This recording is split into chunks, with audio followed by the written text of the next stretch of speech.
Estimados amigos, buenos días a Un Café con José Noguera.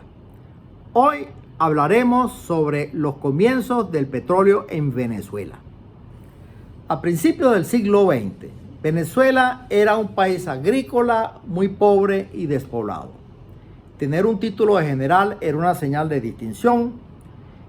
Eso era una tradición o una costumbre heredada de la colonia, cuando el rey, impedido de otorgar títulos de nobleza a los habitantes de las colonias, decide venderles títulos militares para cubrir sus necesidades financieras.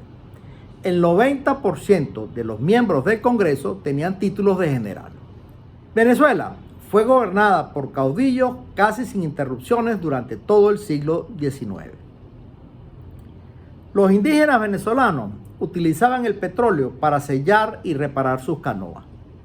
El primer barril de petróleo que Venezuela exporta se lo envía al rey de España para tratarle una gota que sufría.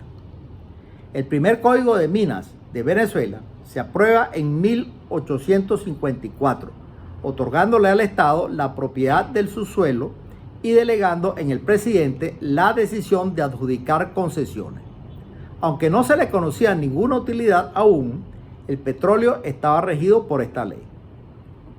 En 1878 se le otorga la primera concesión de petróleo a la Compañía Petrolera del Táchira, propiedad de Manuel Antonio Pulido, José Antonio Baldó Pulido, Ramón María Maldonado, José Gregorio Viñafañe, Pedro Rafael Rincones y Carlos González Bol, para explotar el petróleo que habían descubierto en su hacienda La Alquitrana.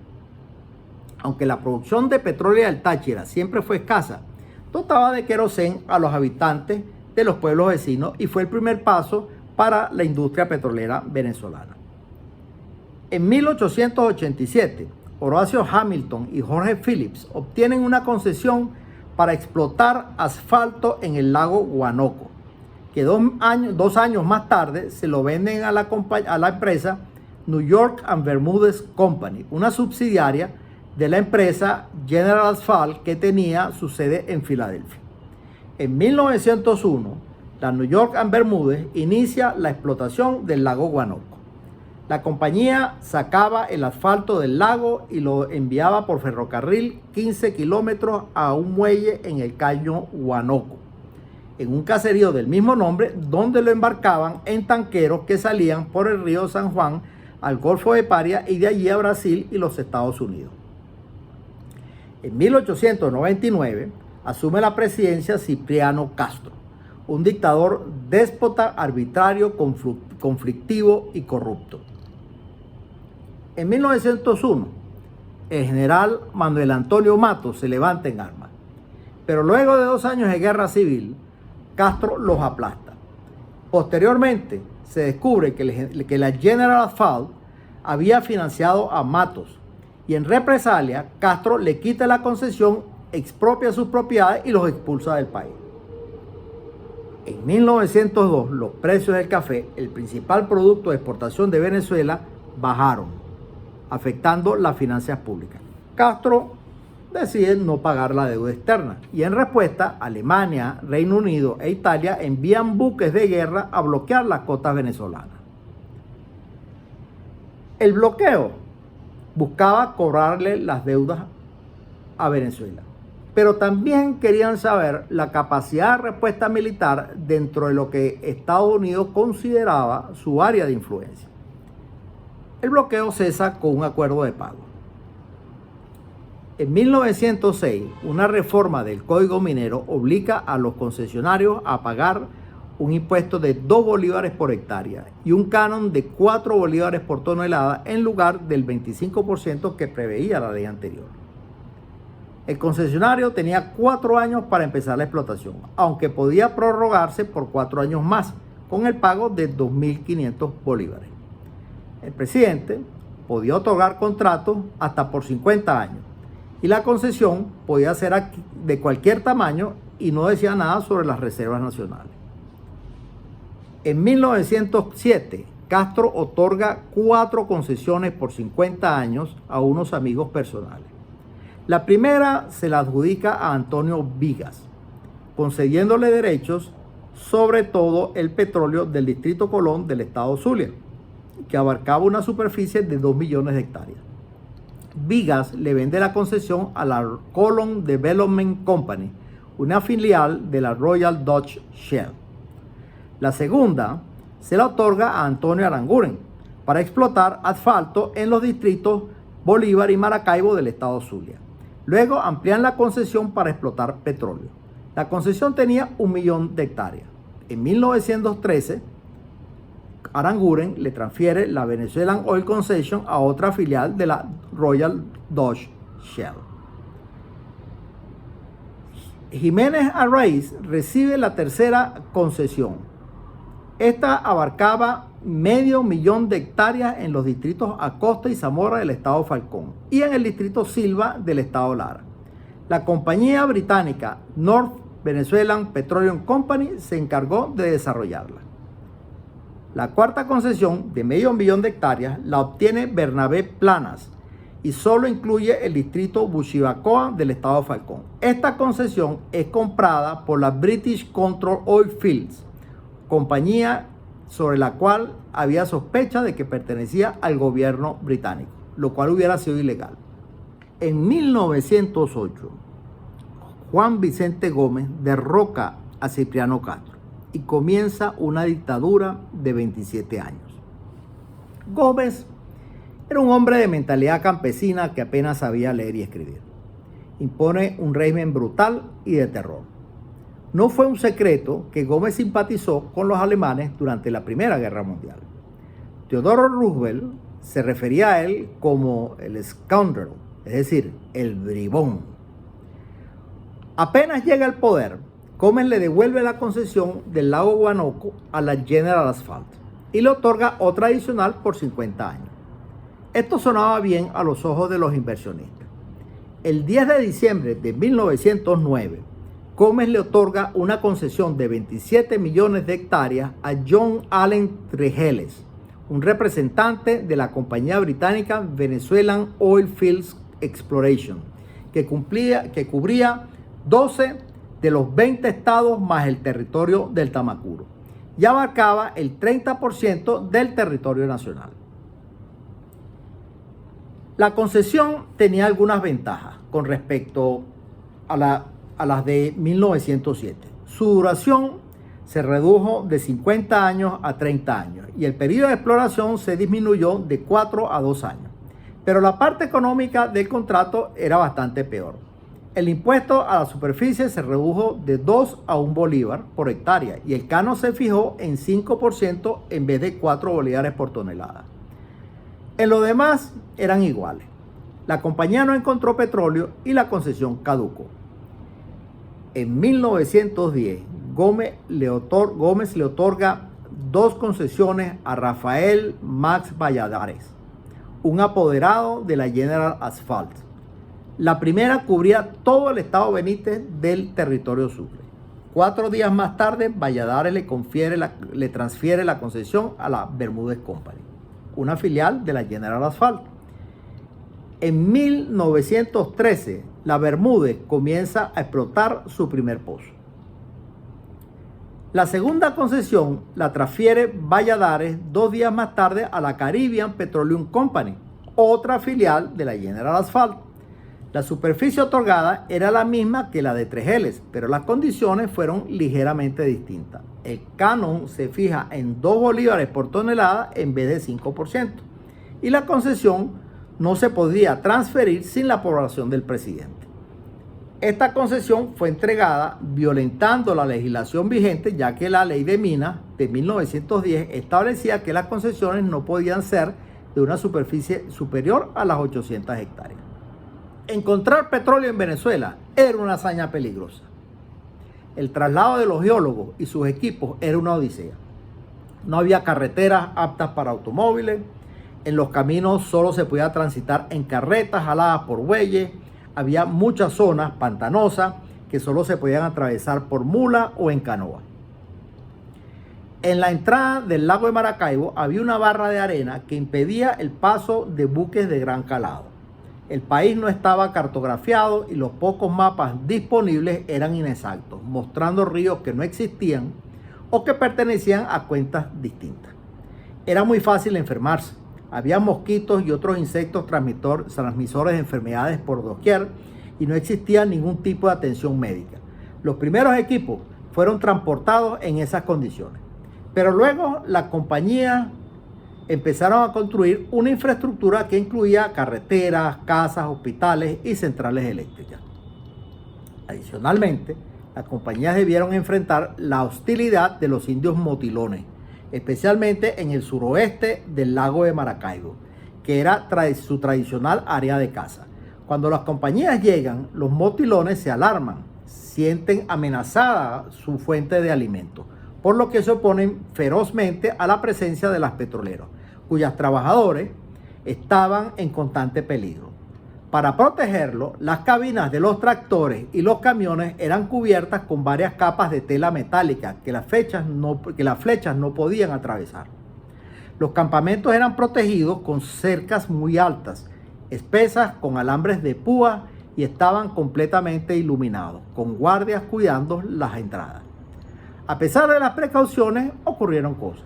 En el distrito Perejá, en un viaje en Río Arriba, un trabajador venezolano murió de un flechazo en la cabeza y un supervisor de perforación murió de un flechazo en la espalda mientras jugaba bridge, y un geólogo fue asesinado y su cuerpo mutilado. Para proteger a los trabajadores, Gómez envía un pequeño ejército a la zona. En 1913, la General Asphalt se da cuenta de que no tenía suficiente dinero para explotar la concesión Valladares y se la vende a la Shell. Con la concesión Valladares, Vigas y Aranguren, la Royal Dutch Shell había adquirido todas las concesiones que operaban en el lago de Maracaibo y el 85% de todas las tierras otorgadas en concesión. Para febrero de 1914, la Shell perfora el primer reventón, el pozo Sumaque 1, en Menegrande, estado Zulia.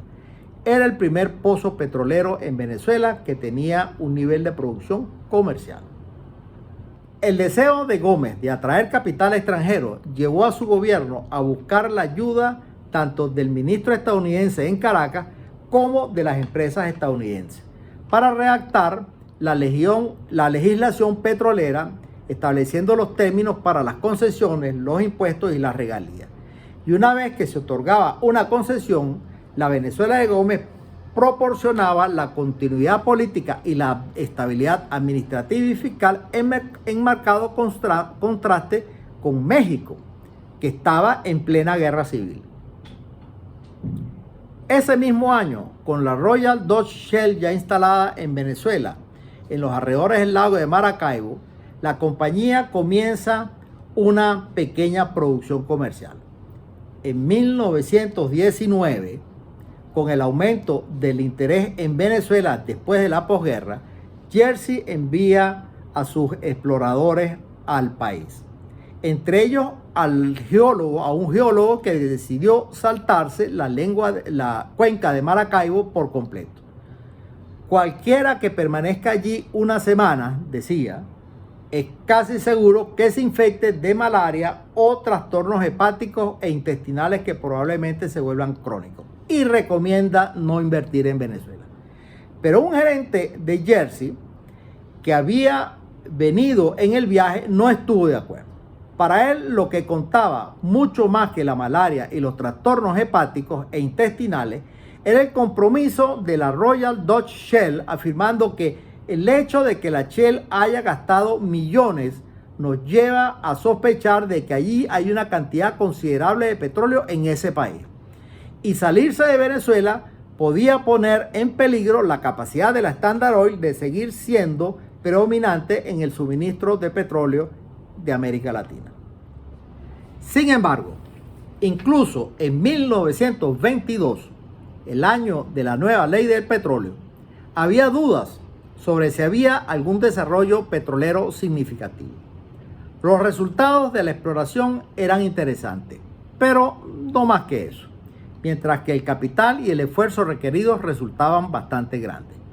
Ese año, algunos geólogos estadounidenses, que ya habían pasado 4 años mapeando el país para Shell, ofrecieron una evaluación sombría de las perspectivas petroleras de Venezuela y de todo el continente suramericano.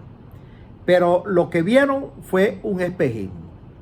10 centavos gastados en aumentar la producción de petróleo en Estados Unidos, dijeron, serían más productivos en ganancias que $1 gastado en estos trópicos.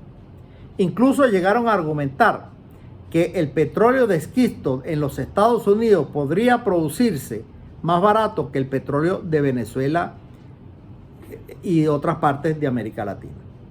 El tiempo pasaba y los pozos que se encontraban eran de una producción pequeña.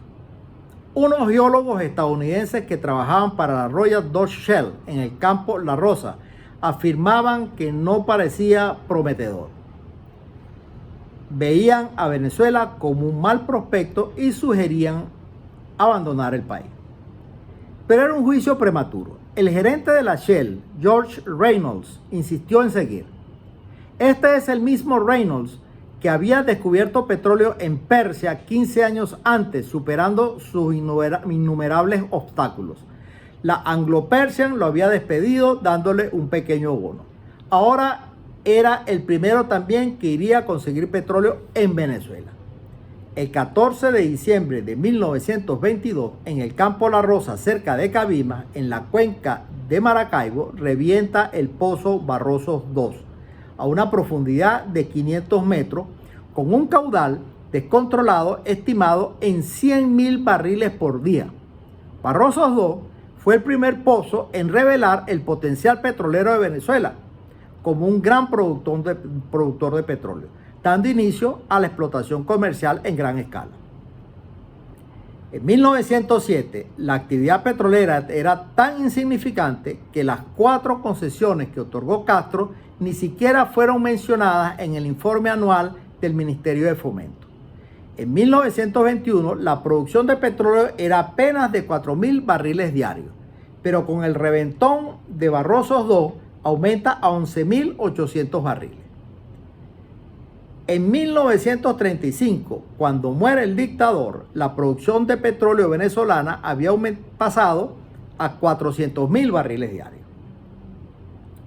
El gobierno se da cuenta de que no se podía regular la explotación de petróleo con una legislación hecha para metales y que hacía falta una ley específica para regular la actividad petrolera, por lo que no otorga nuevas concesiones sino hasta 1918.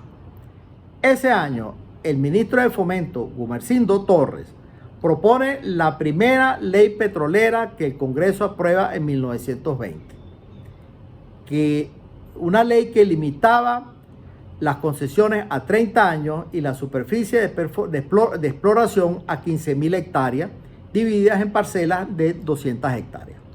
El concesionario exploraba y escogía la mitad del área en concesión y la otra mitad se dejaba libre como reserva nacional.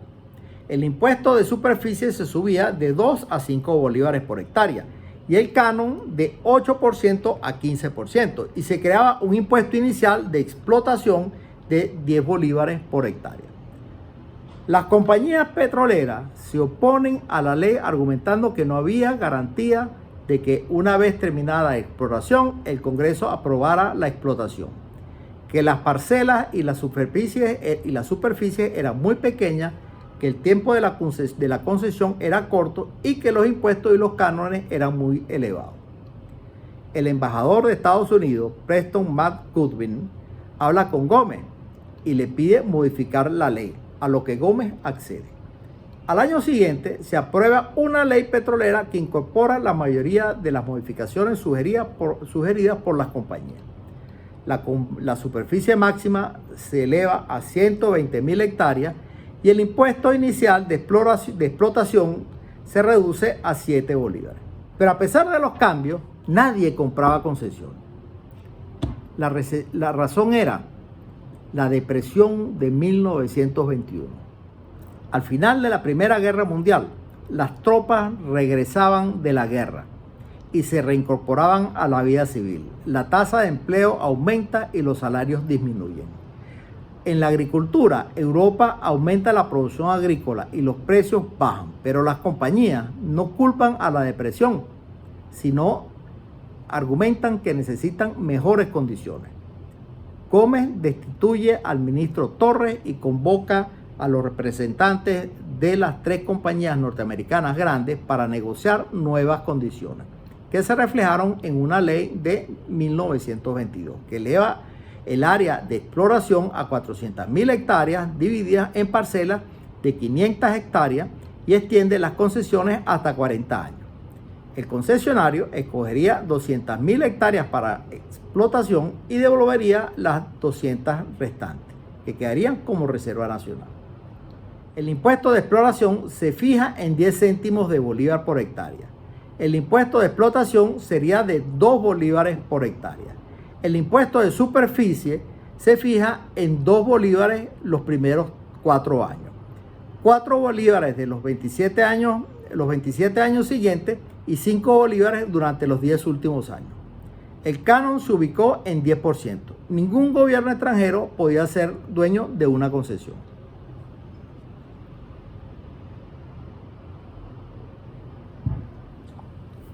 El gobierno comenzó a otorgar concesiones a granel, pero con un procedimiento sui generis. Gómez le otorgaba la concesión a una persona de su círculo cercano que luego se la vendía a alguna compañía petrolera. El más favorecido fue su yerno Julio Méndez. En 1920 se adjudicaron 176 concesiones a los amigos de Gómez. Todas fueron vendidas a las compañías estadounidenses. Las compañías pronto averiguaron quiénes eran los favoritos del dictador y los convirtieron en sus agentes para conseguir nuevas concesiones. En 1923, Gómez cambia la dinámica para otorgar concesiones. Se crea la Compañía Venezolana del Petróleo, la CBP, cuyos dueños eran Lucio Baldó, presidente, y Roberto Ramírez y Rafael González Rincones como vicepresidente. Los 3 eran amigos íntimos de Gómez. Desde entonces, todas las concesiones eran otorgadas a la CBP, que luego las negociaba con las grandes compañías petroleras. A medida que Gómez avanzaba en edad, las petroleras empezaron a preocuparse sobre qué ocurriría en un futuro gobierno. La demanda de concesiones disminuyó y la CBP se fue quedando sin clientes. Pero Gómez hizo una jugarreta. Dejó salir la noticia de que el grupo alemán Stins había obtenido una opción para adquirir la 4ª parte de la CBP y que planeaba comenzar las operaciones con la compra de 200.000 hectáreas de reservas nacionales. Los alemanes habían apoyado a Gómez para consolidarse como dictador y Gómez tuvo simpatías con Alemania durante la Primera Guerra Mundial. Las compañías pensaron que todas las concesiones futuras irían a caer en manos alemanas y pidieron ayuda de Washington. Por temor, Jersey comenzó a adquirir todas las concesiones, muchas de las cuales eran de cuestionable legalidad. De Stins nunca se escuchó más y comenzaron a haber rumores de que la CBP le vendería todas las concesiones a Jersey. El resto de las compañías se quedarían con las manos vacías. A pesar de las corruptelas, el crecimiento de la industria petrolera fue asombroso. Una producción insignificante en 1921, Venezuela pasó a ser el primer país exportador de petróleo del mundo y el segundo productor para 1928. La Gran Depresión ocasionó una disminución drástica en la producción petrolera. Entre 1929 y 1933, el ingreso aduanero disminuyó en 50%, lo cual fue compensado con la venta de concesiones. No obstante, el ingreso del gobierno se redujo en 26%. Gómez nombra nuevamente a Gumersindo Torres como ministro de Fomento, quien aumenta el impuesto sobre las reservas en 50% y el impuesto de boya para entrar al lago de Maracaibo de 1 a 2 bolívares. Las compañías protestaron y Torres le ofrece que si pagaban la deuda de los impuestos de boya, restauraría la tasa de 1 bolívar. Las compañías aceptan. Luego, Torres comienza a indagar por qué la gasolina era más barata en los Estados Unidos que en Venezuela y por qué era más barata en otros países también, que no tenían petróleo. Y también comienza a indagar sobre la reticencia de las compañías a construir refinerías en Venezuela y un número más de irregularidades. Las compañías persuaden a Gómez de que destituya a Torres, lo cual hizo. Gómez les entrega el petróleo a las compañías tradicionales mediante una serie de tratos corruptos, pero el país vio muy poco de esos ingresos en términos de desarrollo económico. Los niveles de analfabetismo e insalubridad siguieron siendo alarmantes. Hubo ciertos avances en términos de construcción de viviendas, de carreteras y de la hacienda pública, las cuales se construyeron principalmente para facilitar la movilización del ejército y para combatir las montoneras que desafiaban al régimen. Gómez muere el 17 de diciembre de 1935 y una nueva era comienza. Estimados amigos, hasta aquí un café con José Noguera.